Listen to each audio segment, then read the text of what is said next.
Hello and welcome to Startup Street. I'm Arundhati Ramnan and with me is Shruti Mishra. These are the top headlines from the startup world. Attenberg, a consumer appliances brand, gets $86 million in its Series C funding round, led by Temasek and Steadview Capital. Existing investor A91 Partners has also sold a small part of its stake in this transaction. Smartwatch brand Noise is in talks for its first ever fundraising round as it competes for the top spot in the Indian market, Bloomberg News reported. It is in talks with potential investors to raise $40 to $50 million to add products and gain market share in India. US-based, the Private Shares Fund slashes the fair valuation of edtech unicorn Eruditus by 9% in the March quarter. The Private Shares Fund, which has a 0.2% stake in Eruditus, has pegged the fair value of its 36,264 shares at $4.66 million, effectively valuing the edtech at $2.9 billion, down from its previous valuation of $3.2 billion as per reports.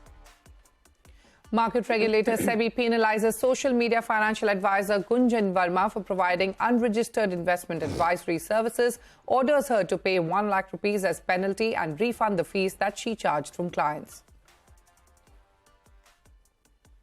Ola to pilot Prime Plus, a service that will offer top cars and drivers at free of cancellations in Bengaluru. Co-founder and CEO Bhavish Agarwal announced on Twitter. He said the new category will go live with select users. Temasek cut compensation for the team that recommended investing in the now bankrupt FTX and for senior management as they take collective accountability for the failed investment. The move comes around 6 months after Temasek initiated an internal review of its investment in FTX, which resulted in a write-down of $275 million. Well, those were the headlines we've been tracking for you this evening. Our top story, 6,000 leading international, domestic and D2C brands gear up for the 18th edition of Myntra's biannual End of Reason sale.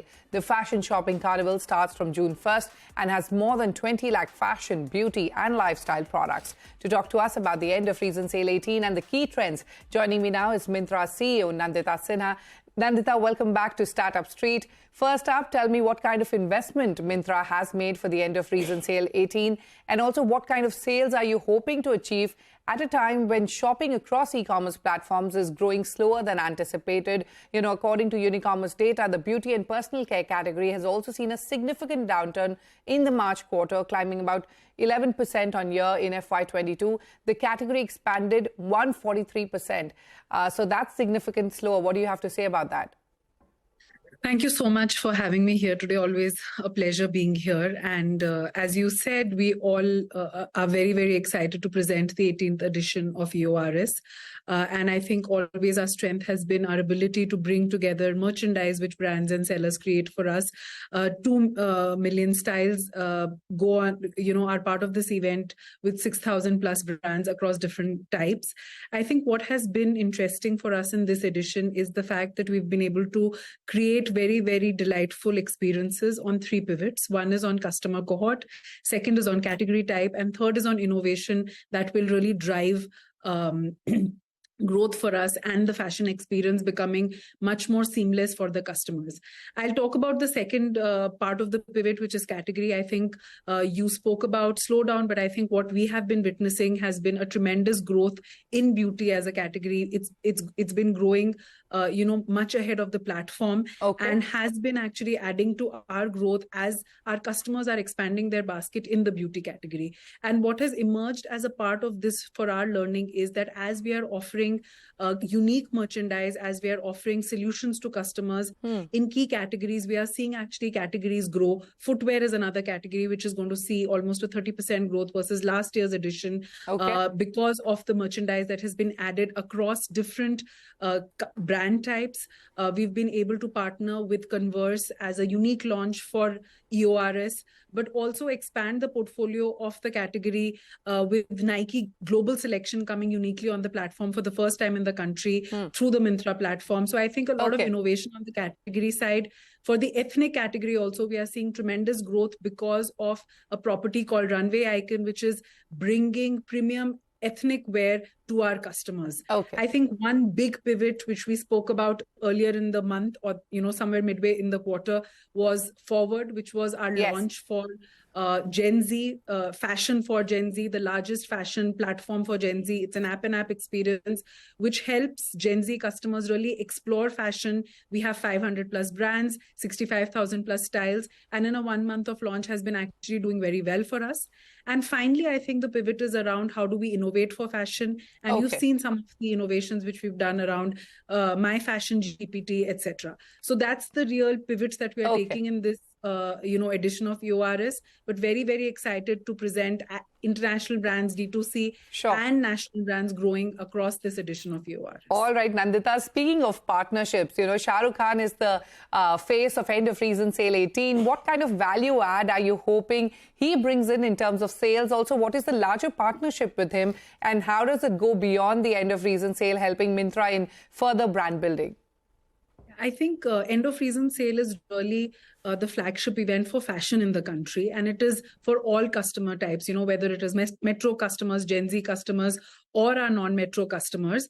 And I think what we realized as we were building towards EORS was that if there is one person in this country who actually cuts through across all customer cohorts, whether it's younger customers, the Gen Z customers, or the metro premium customers, men and women, is actually Shah Rukh Khan. And therefore, we thought that for us to be able to build the fashion proposition of EORS, but also Myntra, it was important for us to go with someone who was as universally loved as Shah Rukh Khan and who has his own sense of style that he brings to the table. And therefore, we kind of struck this partnership. We are seeing tremendous response from across our customers to to this partnership and what he represents and what he brings to the table.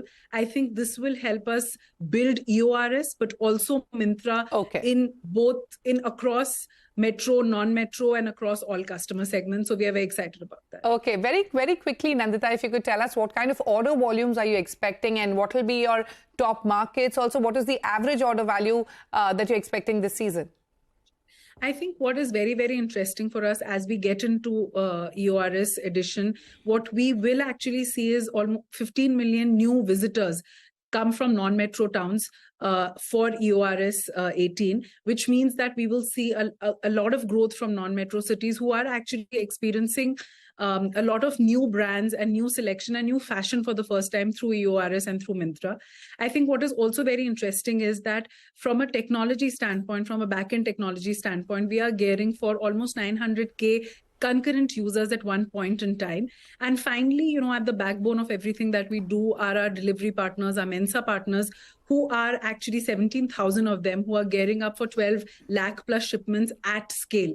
So I think this is where the scale really comes in. We spoke about the selection, which is 2 million selections, 6,000 brands. So I think every year the scale of EORS is only increasing, and we are building the ecosystem to be able to service this scale through both our brand partnerships, but also our delivery partnerships. All right, Nandita, we've completely run out of time and wish you the very best with End of Reason Sale. And it's always a pleasure talking to you on Startup Street. Many thanks for joining. Same here. Thank you so much, and talk to you soon. All right. Moving on. SaaS startup Builder.ai recently raised $250 million in its Series D funding round led by Qatar Investment Authority. The round also saw participation from existing investors including Iconic Capital, Jungle Ventures and Insight Partners. Now, with this new fundraise, the venture has till date bagged over $450 million in funding and claims that its valuation has shot up by 1.8x. To talk to us about the road ahead, joining me now is Builder.ai's chief wizard and founder, Sachin Dev Duggal. Also joining us is my colleague Arundhati. Sachin, welcome back to Startup Street. You claim your valuation has jumped 1.8 times. So where are you currently valued at? And if you could also take us through the current business growth numbers, the revenue numbers, and what is the road to profitability looking like? Gosh, all questions that we can't really talk about. But we've seen considerable customer growth. If I think about when we came out of beta in April 2020, we were sub 10 million in annualized revenue, and so we finished April 2023, some 3 years onwards, we're over 200 million in run rate revenue. So you can see that we're not only seeing a large amount of volume growth, but we're also seeing both the upper movement of the stack doing more and more enterprise, but interestingly, still growing that really important belt for us, which is the micro SMB globally, whether it's partnerships with large operators like Etisalat, or the early partnership we even have with IDFC in India. Right. We'll talk about your partnerships a little further on in the show. Hi, Sachin. Arundhati here. You're an AI-powered composable software platform and claim to have deployed about 40,000 features to customers within the last year. So what are you solving for and who are you solving for? Give us some of these use cases. It's a great question, and thank you so much for asking it. When we think about building software today, it's really quite complicated. But the average customer now, thinks Java is a coffee bean you buy at Starbucks. When you ask them, to use Excel, they might use it with a calculator. But these are folks that now need to become digitally native. And so this could be an enterprise user.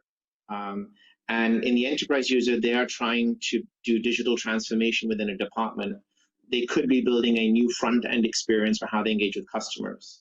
It could also be an entrepreneur that's trying to build their MVP or their version 1 so that they can then use whatever additional budget they have to build whatever is proprietary technology for them. But it could also be the micro SMB, it could be the restaurant, the salon, the spa, that's trying to become digitally native. The beauty with Builder's platform is that it's Lego-like reusable features combined with AI with 600 features that let you build just about anything. We kind of stay away from gaming and VR because I think the TAM we're after is big enough on its own for us for the next decade.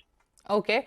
Sachin, now let's quickly come to your Series D funding round. With the fresh funds raised, you want to enhance your innovation pipeline, you want to invest in talent, partnerships, and of course, technology. If you could elaborate on these plans and the new offerings that are there in the pipeline.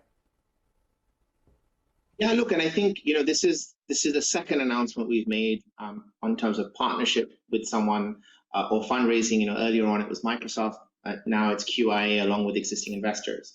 And what you'll see is for us continuing to build on our North Star, which is how do we make conversation the user interface for how people can build software? If we made it as simple as simply picking up the phone, having a chat, talking to Natasha, our AI, whether she's in Teams, within an enterprise, whether you're calling her, whether it's a WhatsApp conversation or through our web experience, if the only thing you need to do is talk, and then software could listen and then build you a digital solution for the problem you're trying to solve, the idea you're trying to build, or the business process that you're trying to digitally transform. That really transcends what we think the future holds, right? Because ultimately, also, the very nature of software is changing. We used to think about software applications that hung around for years. Today, they hang around for months before they get updated. We all know this through the App Store and how many times we update. And in the future, just this very conversation with you lovely ladies would be powered by a piece of software to augment the conversation. And that's really where we think the direction is changing. Oh, all right. You just mentioned your partnership with Microsoft. So that came before this fundraise. And they made an equity investment in your company in a push to make software development accessible to the next set of non-tech users. So talk to us about the Microsoft backing and who else are you looking to partner with? I think the Microsoft partnership was many years in the making. And the Microsoft India team have been exceptional. We've had support from Anand and Ahmed all the way across Southeast Asia and the US. And I think it's because there is an alignment around mission. Microsoft and Builder believe that digitally transforming the next 100 million ideas, digitally transforming small businesses to become digitally native is such an important part of the generational change that we're seeing.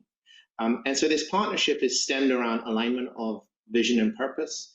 It's stemmed around a technology stack that both sides can collaborate. So for example, our AI, Natasha, can now be available or will soon be available within Teams. And at the same time, we're working very closely with Azure. We're working very closely with Microsoft AI to enhance her capabilities, but also for our own customers, so that as they start making this route to becoming digitally native, they have the right infrastructure that's running it as well. Sure. And then last but by no means least is going to partners, going to customers, and really allowing them together to get the benefit.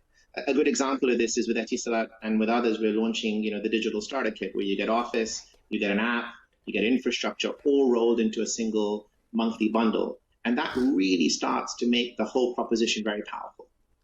All right, Sachin, we've completely run out of time, but many thanks for joining us on Startup Street, and we wish you the very best for all your growth plans. Thank you so much for having me. On that note, it is time for us to head into a short break. But coming up next, Atomberg, a digitally native consumer appliances brand, has raised $86 million in its Series C funding round.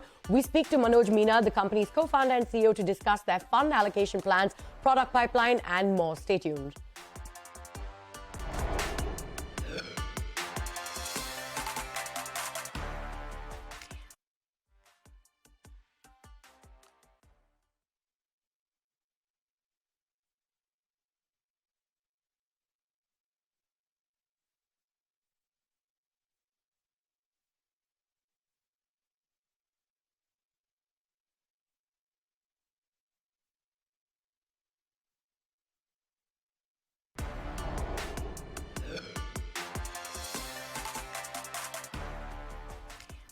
Welcome back. You're still with us on Startup Street. Now, Atomberg, a digitally native consumer appliances brand, has raised $86 million in its Series C funding round, led by Temasek and Steadview Capital. Now, the round also saw participation from Trifecta Capital and existing investors, Jungle Ventures and Inflexer Ventures. The fundraise was a mix of primary and secondary issuances. The startup plans to use the funds to boost manufacturing capabilities, launch new products, and deepen its offline presence. Joining us now to discuss this further is Manoj Meena, the co-founder and CEO of Atomberg. And also with me is my colleague Shruti. Manoj, thank you so much for joining us on the show today. Now, at Atomberg, you re-envision consumer appliances using technology. So how are you doing this? Take us through the various products you have on offer.